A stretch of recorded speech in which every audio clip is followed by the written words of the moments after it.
Bueno, pues hoy quería hacer un resumen antes de empezar la predicación. Le voy a pedir a Marci que ya ponga la diapositiva.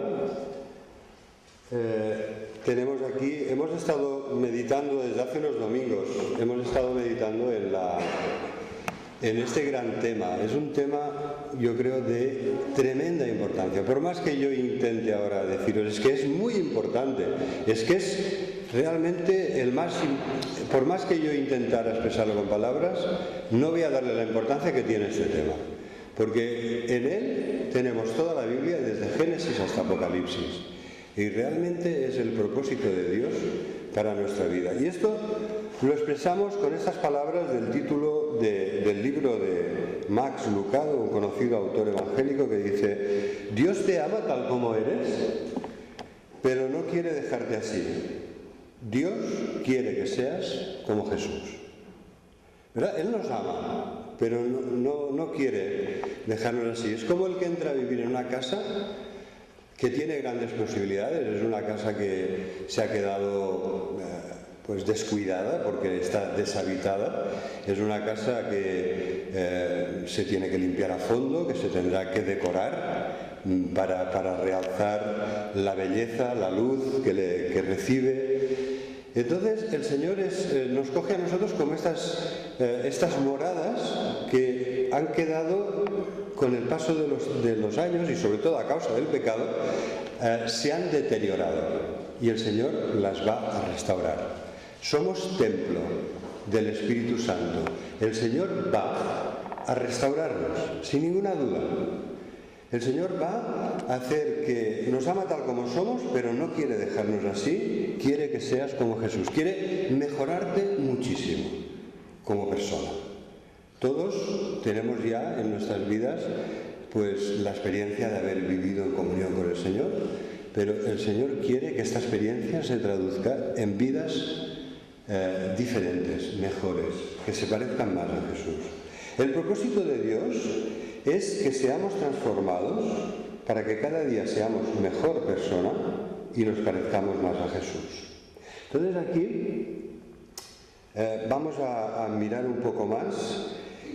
Y yo quisiera, este es el primer punto principal, ¿no? Entonces aquí me parece, a ver si puedes tirar un poco más. ¿Más? Vale. Sí, esto era lo que yo quería. Muy bien, esto de aquí, transformados a la imagen de Jesús. Este es el propósito de Dios. Romanos 8:28 nos gusta mucho a todos. ¿Cuál es? Que todo nos ayuda bien. Pero ¿para qué propósito nos ayuda? Todo nos ayuda bien si amamos a Dios. Pues porque Dios tiene el propósito de transformarnos a la imagen de Jesús. En este sentido hará que incluso las cosas negativas, incluso las pruebas, nos ayuden para bien, para que la imagen de Jesús sea cada vez más visible en nuestras vidas.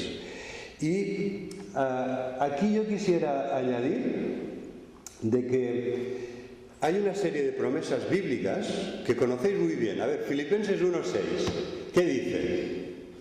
Una promesa que no se te puede olvidar, esa la tienes que llevar siempre contigo, porque habrá momentos que tienes que echar mano de esa promesa de Dios. ¿Qué dice Filipenses 1:6?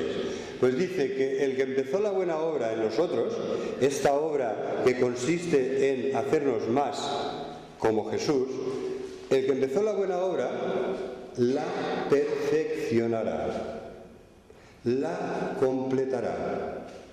Así que tenemos esta promesa de Dios, y si leemos en Primera de Tesalonicenses capítulo 5 versículo 23, está bien así, lo tenéis aquí, ¿ves? La obra de Dios es perfecta, Él va a hacer este gran milagro de forma progresiva y perfecta al final, y tenemos que tener en mente estas promesas: que el que empezó la buena obra la perfeccionará, y que Dios nos va a santificar por completo. ¿Qué significa santificar por completo? ¿Cuál sería para ti? Hoy nos ha leído Daniel un capítulo que tiene muchísimo que ver con este propósito de Dios para la santidad de su pueblo. ¿Qué significa en la práctica que seamos más santos? que seamos más como Jesús. Cuanto más parecidos seamos a Jesús, más santos somos como personas. Por lo tanto, lo que dicen Tesalonicenses es que Dios nos santificará por completo, todo nuestro ser, espíritu, alma y cuerpo.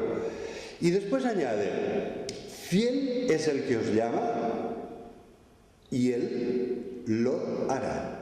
¿Vale? De nuevo tenemos una preciosa promesa que nos da total seguridad de que este propósito de Dios se cumplirá. Se cumplirá de una forma, aquí lo explica, de forma progresiva en esta vida. Claro, algunos pretenden que ya viven en el cielo, que ya son perfectos, que ya han llegado al sumum de la santidad. A ver, si tenéis confianza, decirle, ¿quieres decir que ya has llegado ahora? Pero si no tenéis confianza, no os los creáis. De entrada no os los creáis, porque esto no es así. Porque en esta vida lo que estamos llamados es a progresar, a avanzar, a dejar que Dios haga su obra. Pero la perfección no vendrá hasta el final, hasta que se cumpla Primera de Juan. ¿Puedes tirar un poco hacia atrás? No, vale. Ahí. Primera de Juan, capítulo 3, nos dice que ya somos hijos de Dios, que ya el Señor está haciendo esta obra en nuestra vida, pero que hasta que Cristo no se manifieste, no le veremos tal como Él es, y hasta ese momento no seremos transformados a su imagen. Cuando le veamos como Él es, seremos transformados como Cristo. Es decir, ¿qué quiere decir esto? ¿Que seremos Dios? No. Quiere decir que nuestros cuerpos serán glorificados y que todo pecado de nuestra vida desaparecerá por la obra poderosa de Dios en la consumación final, cuando Cristo se manifieste y nosotros le veamos. Entonces vamos a seguir adelante. Hay una serie de medios que Dios utiliza para formar la imagen de Jesús en nosotros, para hacer que nos parezcamos más. Y estos son los medios de gracia. En primer lugar, esto lo hace el Señor por su Espíritu, porque el Padre está en los cielos, Jesucristo está a la diestra del Padre, intercediendo por nosotros, pero Él nos ha enviado su Espíritu para que Él haga esta obra y nos vaya transformando a la imagen de Jesús. Segunda de Corintios 3:18. Y entonces lo que utiliza el Espíritu es, en primer lugar, la palabra de Dios. Que la palabra de Cristo more en abundancia en vosotros. La palabra de Dios, un poderoso medio de gracia para transformar nuestras vidas a la imagen de Jesús. La palabra renueva nuestro entendimiento, pero además la oración, que es la expresión de nuestra comunión con Dios. ¿Me podéis decir qué le pasó a Moisés cuando estuvo 40 días en comunión con Dios en el monte Sinaí? ¿Quién sabe lo que le pasó? Entonces, esto nos recuerda una ocasión en la que Jesús vio a Moisés y a Elías, y también él tuvo una experiencia muy especial, que es el monte de la transfiguración. Él fue allí con Pedro, Santiago y Juan.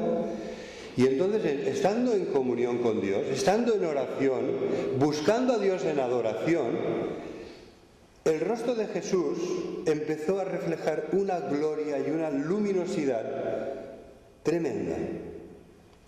Pedro vio que aquella experiencia era muy especial y no sabía exactamente qué decía. Dijo algo así como, ¿por qué nos quedamos aquí? Yo ya prepararé lo necesario, haré 3 enramadas. Una para ti, Señor, otra para Moisés y otra para Elías.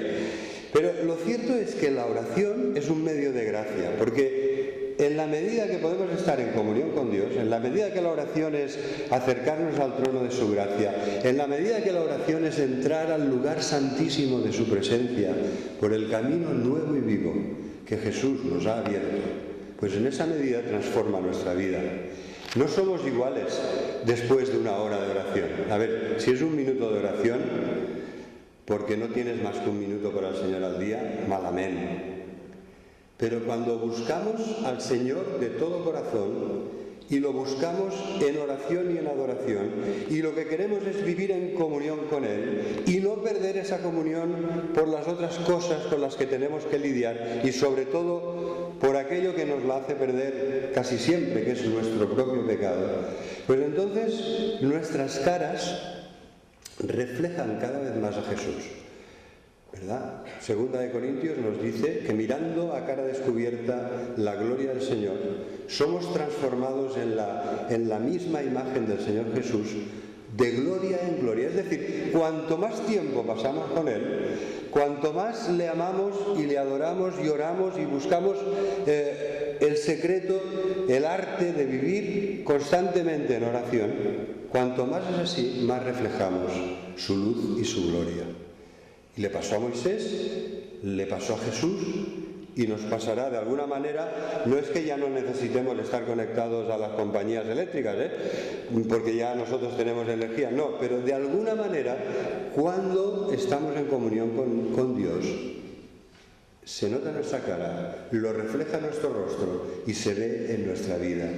Hay un aroma de Jesús, hay una presencia y hay una manifestación de Jesús en nosotros, que no está cuando vivimos carnalmente y no nos preocupamos de las cosas del Señor y vivimos de espaldas a Él y hacemos lo que nos parece y vivimos como las otras personas de este mundo en el que convivimos. Así que los medios de gracia, la palabra de Dios, la oración, yo diría el bautismo y la Santa Cena. ¿Vale? Para mí fue de gran alegría cuando vi el efecto que el bautismo tuvo en Cristian, ¿no? Yo realmente vi la mano del Señor el último periodo antes del bautismo y después del bautismo. ¿Por qué? Porque el bautismo es un medio de gracia. Hay personas que en ese momento se tienen que plantear, eso sería lo ideal para todos los que se bautizan, que están tomando una decisión, un compromiso muy serio de seguir al Señor. Dicho sea de paso, Cristian no viene, pero está yendo a otra iglesia y seguimos en contacto con él, en este sentido oremos mucho por él, pero le echamos de menos, nos gustaría verlo aquí, pero él está yendo a una iglesia que está más cerca de donde vive y entonces nosotros ¿qué vamos a hacer? Pues orar por una querida persona de nuestra iglesia que necesita pues todo el calor de los hermanos, porque él era el único creyente de su casa y que necesita también pues que el Señor le siga guiando y guardando. En cuanto a esto, como digo, el bautismo es un medio de gracia, la Santa Cena lo es. ¿Qué vamos a hacer después de la predicación? Vamos a recordar que el Señor Jesús nos ama con amor eterno, un amor perfecto, que el Señor Jesús ha hecho una obra de salvación a nuestro favor, que es perfecta, que no necesitamos añadir, ni podemos quitar, ni necesitamos añadir. Lo que Él ha hecho es todo lo que necesitamos para nuestra salvación. Y entonces, además, ya sabéis que hablamos también un día más a fondo de que las pruebas también tienen como propósito formar la imagen de Jesús en nuestra vida. Decíamos, es que se parecen a los túneles de lavado de los coches, ¿no? Que dan miedo porque ves aquellos rodillos gigantescos que se acercan dando vueltas, pero que el resultado final de la prueba, ¿cuál es? Pues que vamos a salir más limpios y más brillantes, ¿no? Vamos a reflejar mejor lo que somos, que cuando está una capa de suciedad por encima. Y entonces esto nos lleva a los métodos de Dios. Me gustaría, por favor, si puedes pasar la otra. Vamos a ver, el tema de hoy será los métodos de Dios. Vivir mirando a Jesús. Tiene que ver con el texto que hemos leído hoy. Hemos de vivir mirando a Jesús. Este es el método de Dios. Y hay otra cosa más que hoy no dará tiempo de tocar, entonces no la menciono para que esté ahí. Espero que os pique un poco la curiosidad y entonces otro domingo que podamos lo haremos. Pero en esta vida, el método de Dios para que te parezcas más a Jesús, ¿cuál es? Pues que le mires, que le contemples. El significado del texto que hemos leído cuando dice: puestos los ojos en Jesús, el autor y consumador de la fe, el cual, por el gozo puesto delante, sufrió la cruz, menospreciando el oprobio. Hebreos 12 empieza diciendo que tenemos que correr una carrera. Correr. Es cansado, ¿verdad? Correr. No sé si lo habéis probado. A ver, dejadme que mire el aspecto de velocidad de los corredores de mi iglesia. A ver, ¿hay algún corredor por aquí? Ostras, sí, ¿no? Sí que hay el Joan Marc. Joan Marc, yo soy testigo de que tú eres un corredor. El Dan también corre mucho, ya no lo pillo a Dan, ¿eh? Lo que pasa es que no entrena, ¿no? Y Mariano es... Mariano, ¿qué ganaste? ¿La maratón de República Dominicana? Fui 3 veces segundo lugar. Nunca primero, pero... Bueno, mi pueblo. pero...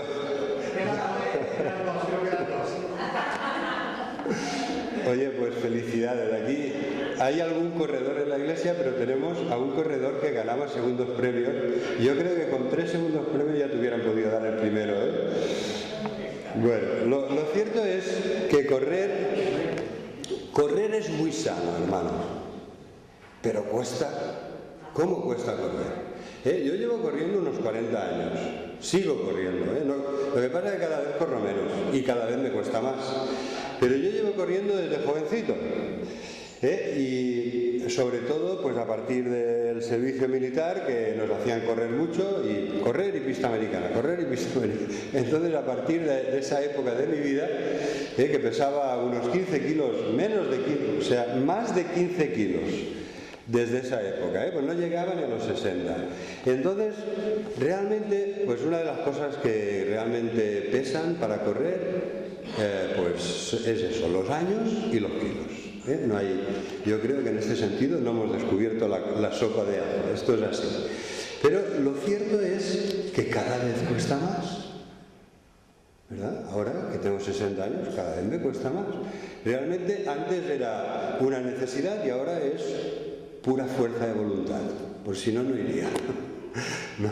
Antes me gustaba y bueno, y me iba bien y volvía fantástico y no me cansaba casi, pero además, ¿sabéis por qué correr es tan bueno? Porque es baratito, de verdad, o sea, con una zapatilla ya puedes ir a correr, ¿no? O sea, estar en el gimnasio pues hay que pagar la cuota, hay otros deportes que son más o menos caros, pero correr es relativamente asequible. Ganó una tremenda maratón de 150 kilómetros en terreno escabroso, es decir, una carrera de montaña la ganó una indígena de México, con sandalias.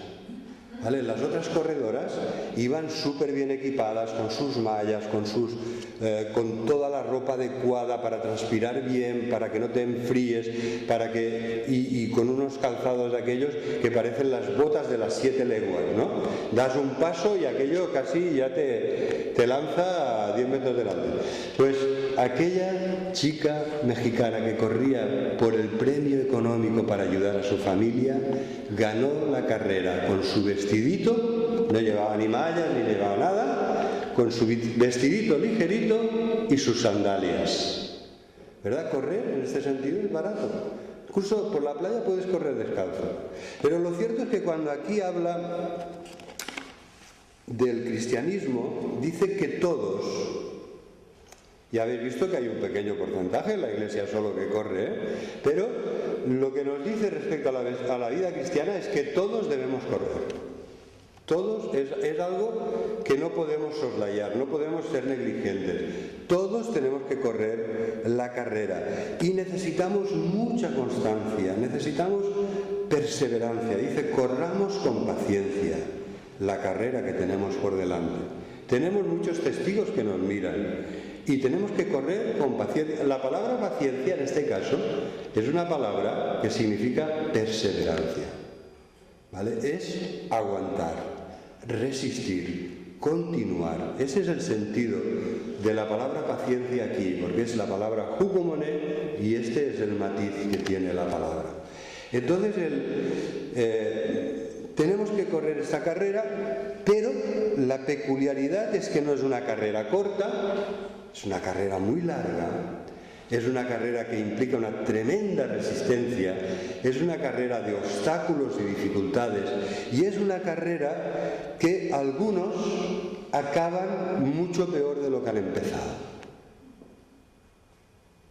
¿Verdad que sí? Los que lleváis años en la iglesia. ¿Verdad que algunos aparentemente, porque solo el Señor podrá juzgar las cosas con perfecta sabiduría, pero aparentemente algunos empiezan muy bien, empiezan muy rápido, y entonces se cansan, se desaniman, se confunden, se desorientan, se hartan y acaban muy mal. Acaban muy mal la carrera. Por esta razón estamos aquí, pues hay algunos jóvenes en la fe también, pero la mayoría de nosotros somos muy veteranos. Y la cuestión es esa: ¿cómo sigues corriendo? Te tendrías que hacer esta pregunta, por favor. ¿Cómo sigues corriendo? ¿Cómo sigo corriendo después de tantos años? ¿Me he desanimado?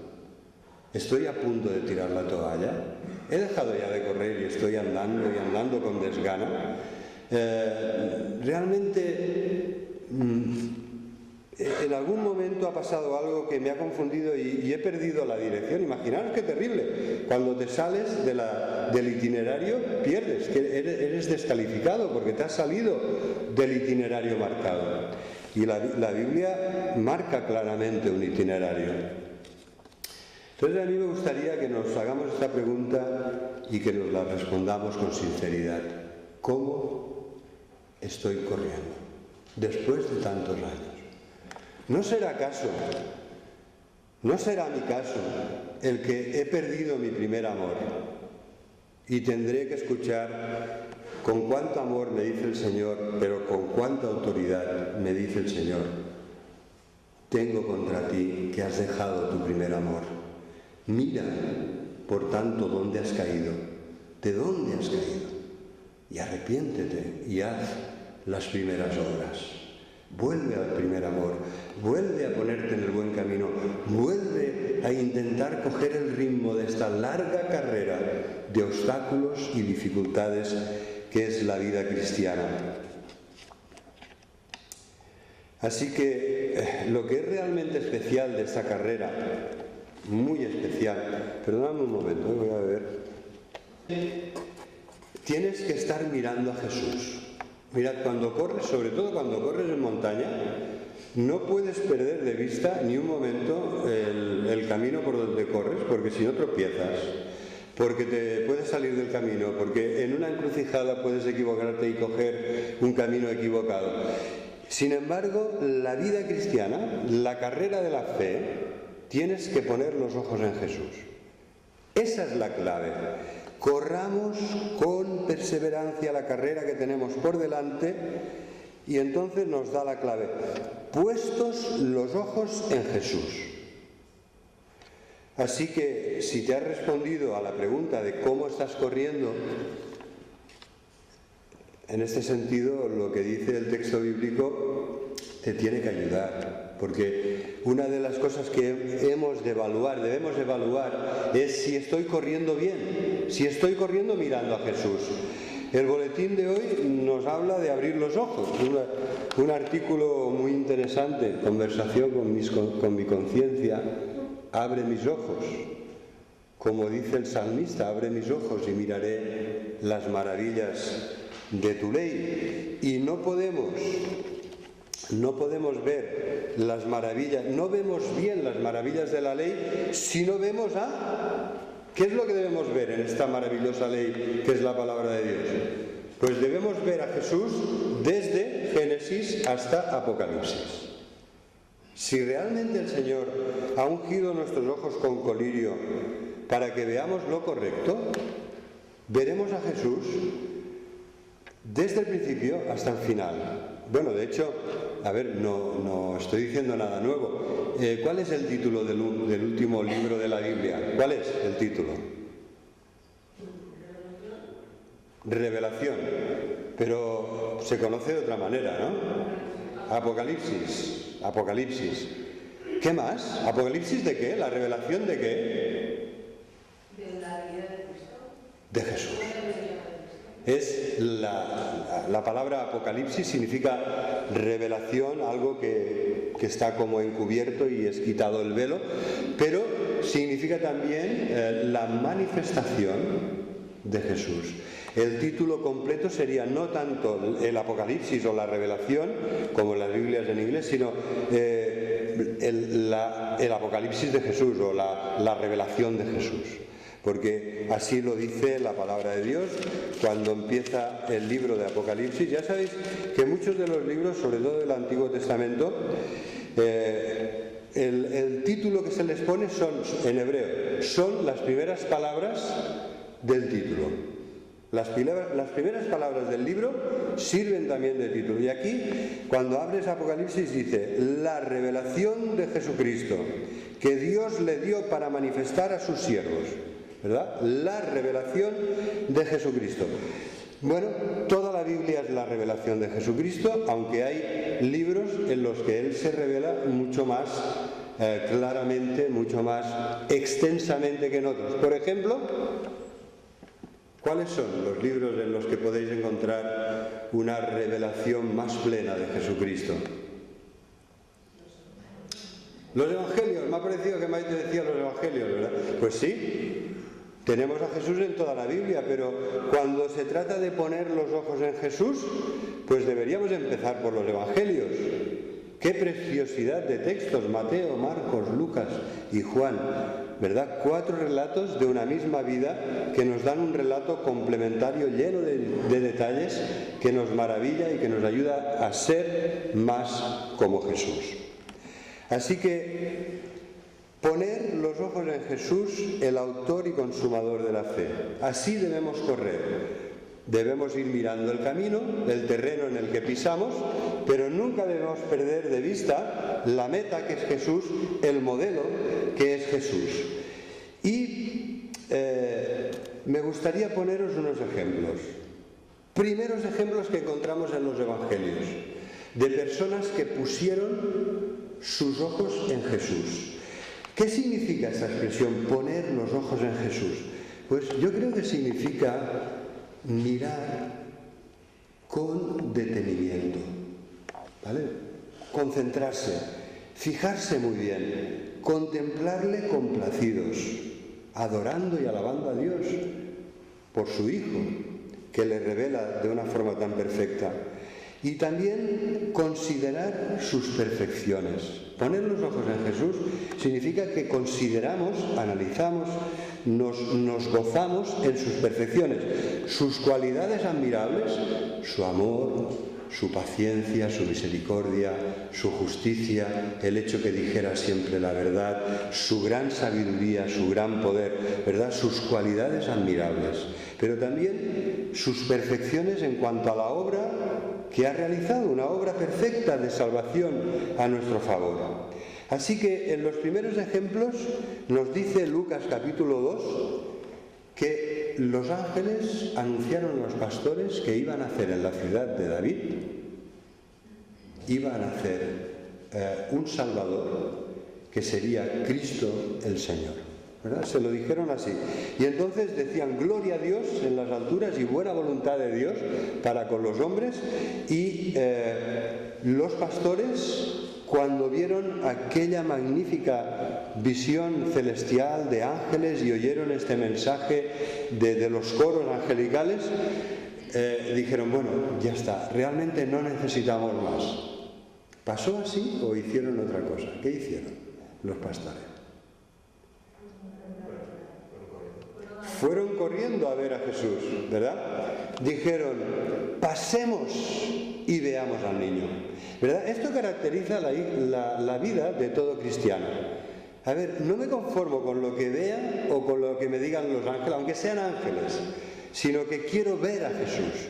Pasemos y veamos a Jesús, este Salvador que es Cristo el Señor. Y después, cuando fue llevado al templo para la circuncisión, pero también para el rito de purificación, y entonces estaba allí Simeón. Y Simeón había recibido de Dios una promesa que le consolaba en gran manera, y es que no iba a morir hasta que viera el Salvador, hasta que viera con sus ojos al que Dios enviaba para salvarnos. Y entonces, cuando por fin Simeón, que no intentaba estar siempre ahí para ver lo que el Señor le había prometido. Cuando llevaron a Jesús al templo, dijo: Señor, ahora sí que puedes despedir a tu siervo en paz, porque han visto mis ojos tu salvación. Es decir, al Salvador que nos envías. Y los magos, estos personajes misteriosos que vinieron de países lejanos de Oriente, que no eran reyes, eran magos, ¿eh? La Biblia no dice que fueran reyes, ni dice que fueran tres. Leedlo, Mateo capítulo 2, leedlo bien. Ni reyes ni tres. Pero lo que sí que es cierto es que le dejaron 3 regalos: oro, incienso y mirra. ¿Vale? Porque adoraron a Jesús. Ellos vieron una estrella que era un signo astronómico especial a más no poder, y la seguían hasta que esta estrella les condujo hasta Belén. Pero no se conformaron con ese milagro astronómico, sino que ellos querían ver al niño, cuyo símbolo del nacimiento de Jesús era esa estrella que les había guiado desde tierras lejanas. Ellos no se conformaron con ver la estrella, sino que querían ver al lucero de la mañana, aquel que es la aurora de la salvación, aquel que es la luz del mundo, no una estrella, sino la luz del mundo. Jesús, desde su más tierna infancia, recibía a los seres humanos. ¿Conocéis algún caso de alguien que haya querido ver a Jesús y Jesús se haya negado? ¿No le haya querido recibir? No. Hay muchas personas que no tuvieron interés en ver a Jesús, en tener un encuentro con Jesús. Hay muchas personas que se opusieron a Jesús desde su infancia. Herodes le quería matar, Herodes el Grande, el rey cruel de Palestina, quería matarle, pero todos, absolutamente todos los que quisieron ver a Jesús, Él hizo lo posible, lo necesario para que le pudieran ver, porque Dios nos dice en su palabra que es galardonador de los que le buscan. Dios premia a los que le buscan de verdad, a los que le buscan con diligencia, con sinceridad, con perseverancia. Y la promesa queda para todos nosotros: buscad y hallaréis. Cuando buscamos a Dios en Jesús, Él va a hacer todo lo necesario para que le podamos encontrar. Más ejemplos. ¿Qué hicieron Juan y Andrés? Ayúdame un poquito, por favor. ¿Qué hicieron Juan y Andrés? ¿De quién eran discípulos Juan y Andrés? Yo creo que todavía es más famoso que Mateo. Bueno, Mateo, en fin, Zaqueo es más famoso que Mateo, ¿no? Sobre todo para la escuela dominical. Maite, ¿verdad que les hace más gracia Zaqueo que Mateo? Mucha más gracia, porque era bajito, se quiso subir a un árbol y es todo muy así, muy gracioso. Pero lo cierto es que Mateo escribió el Evangelio de Mateo. Es que nunca se lo agradeceremos. Es una joya de la Biblia, ¿no? Como toda la Biblia, pero el Evangelio de Mateo es una maravilla. Es un libro para nuestro disfrute y solaz, y para que aprendamos mucho. Y entonces Zaqueo resulta, mirad lo que son las cosas, Zaqueo no era un cobrador de impuestos, no, era un jefe de los cobradores de impuestos. Habían, si no me falla la memoria, 3 regiones donde cobraban, o sea, la provincia romana tenía allí 3 zonas de cobrar impuestos, y Mateo era el jefe de toda la región de Jericó, al sur de Jerusalén, de toda esa región. Era una persona riquísima, porque si ya los cobradores vivían bien, imaginaros que era el jefe de los cobradores de impuestos. Entonces, os imaginaros un señor muy rico, muy bien vestido, que cuando quiere ver a Jesús, se arremanga y hace lo que haga falta, y se empieza a encaramar en un árbol sicómoro para poder ver a Jesús. Puestos los ojos en Jesús. Zaqueo tenía claro que quería ver, no le importaba hacer el ridículo, lo que quería, lo que ansiaba, lo que necesitaba era ver a Jesús. Y así lo hizo, ¿verdad? Entonces, yo creo que en el caso de Zaqueo, sobre todo en las palabras que dice Jesús cuando entra a casa de Zaqueo y cena con él, Jesús dice: yo he venido a buscar y a salvar los que estaban perdidos. Zaqueo era uno de ellos. Y hoy ha entrado la salvación en esta casa. ¿Verdad? Jesús, fijaros cómo tanto acepta a los discípulos de Juan el Bautista como a los más marginados, criticados y mal vistos de la sociedad, como eran Mateo y Zaqueo. Jesús siempre recibe a todos. Y entonces me gustaría acabar la reflexión de hoy con una nota de advertencia, ¿no? Zaqueo era muy rico, pero quizá el joven rico lo era tanto más que él, ¿no? Era una persona que cuando se acerca a Jesús todos sabían quién era. Era el joven rico. Entonces este hombre se acercó a Jesús y, no sé, a mí me parece que el acercamiento es muy correcto, ¿verdad? Señor, maestro bueno, le dice, maestro bueno, ¿qué debo hacer para obtener la vida eterna? Bueno, en principio, ¿verdad? No nada que objetar. Maestro se dirige a Jesús, maestro bueno.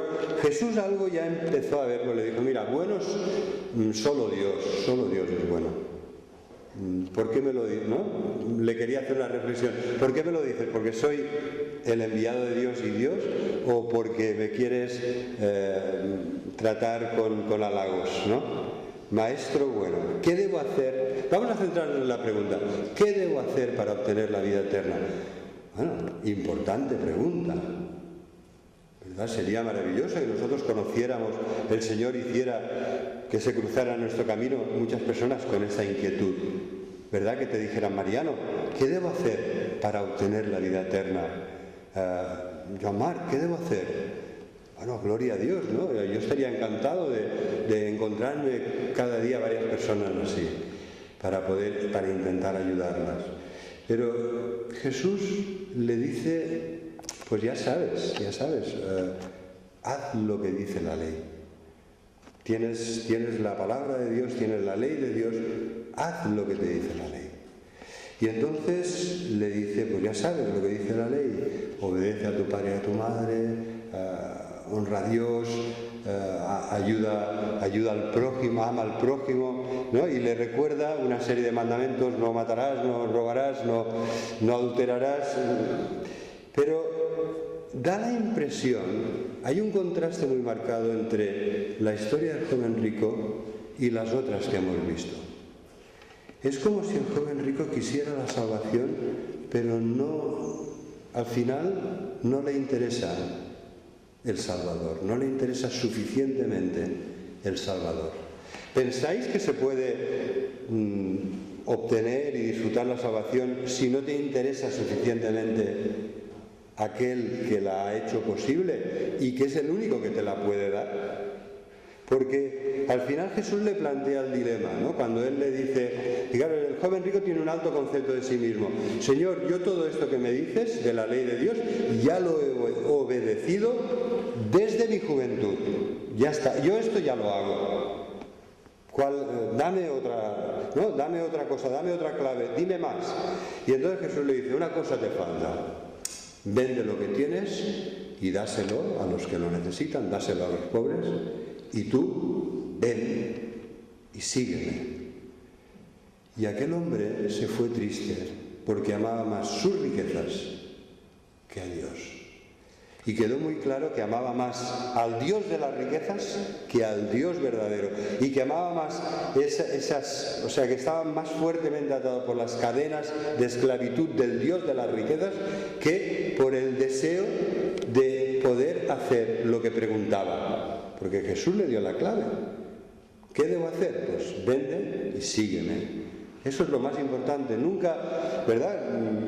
No todos, ha habido pocas personas que han tenido, relativamente pocas que han tenido esa oportunidad, y él la desaprovechó. Los demás querían estar con Jesús, querían verle, querían contemplarle, querían gozarse en Él, en aquel que ha hecho el universo, en aquel que nos ama tanto, que ha muerto en la cruz para salvarnos. Pero este joven rico quería la receta de la medicina para la salvación, pero no quería al médico, ¿verdad? Y esto no es así. O sea, él quería la receta y quería saber qué medicina necesitaba tomar, pero el médico no le interesó lo suficiente, no quería seguirle. Es como, por ejemplo, cuando te invitan a un gran banquete y tú desagradecidamente dices: no, gracias, me voy a ir a coger una bolsa de estas de comida rápida por la ventanilla de una hamburguesería, ¿verdad? A ver, que tú eres consciente de lo que estás despreciando cuando Jesús te dice: sígueme, como hizo Mateo, lo dejó todo y le siguió.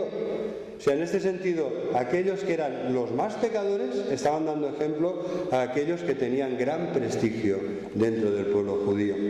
Así que el Señor nos ayude, queridos hermanos, a vivir poniendo los ojos en Jesús. ¿Qué significa? Contemplarle, mirarle de una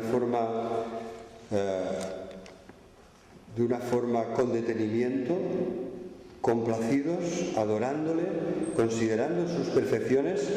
Y esto no lo podremos hacer si no abrimos esta palabra y le dedicamos el tiempo que merece.